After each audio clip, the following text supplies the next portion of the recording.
Yosh mutaxassislarga tavsiya, men masalan, ordinaturani bitirgan bo'lsangiz, borani 5 yil ishlab qo'ydingiz. Birinchi tavsiya bu ingliz tilini o'rganing. Agar bilmasangiz, bu hech qachon kech bo'lmaydi. Bu 100% o'zingizga bog'liq. Kuniga yarim soatmi yo haftada 1 soatdan 3 martami. Hozir vashta resurs ko'p. YouTube'ga kirsangiz yoki onlayn programmalar xohish bo'lsa bo'ldi. Nimaga unaqa deyman? Ingliz tilini bilsangiz, keyin siz xalqaro darajadagi tashxislash, davolash usullari bilan tanisha olasiz. Ya'ni siz o'zingizcha to'g'ri deb yurgan eski yondashuvlaringiz noto'g'riligini bilishni boshlaysiz. Bilganda ham bu xalqaro guidelines deydi. Shunaqa nima deydi, yengillik beradi vrachga. Boshingizni og'ritib o'tirish shart emas. Mana keldi kasal, shunaqa belgilari bor. Nima tekshiruv qilish kerak? Tekshiruv qanaqa bo'lishi kerak?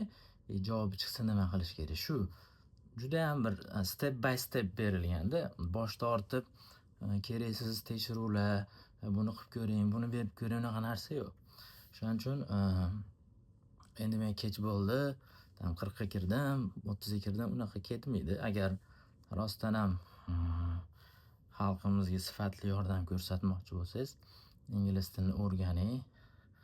Xalqaro shunaqa workshoplarda qatnashing, ko'proq bilimingizni oshiring.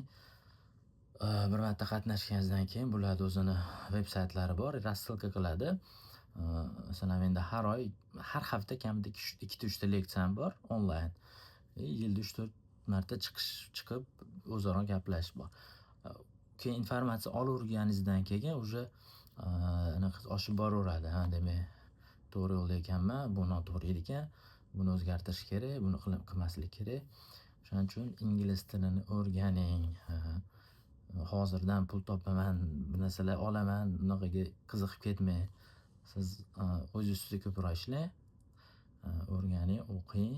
Hammasi keyin o'zi nima deydi, to'g'ri yo'lga tushib olsangiz, yaxshi bo'lib ketaveradi. Hozirdan demoqchiman, eski postsovet bilimlarda yurgan bo'lsangiz yoki shunaqa postsovet shkola ko'rgan bo'lsangiz, hozir ham kech emas.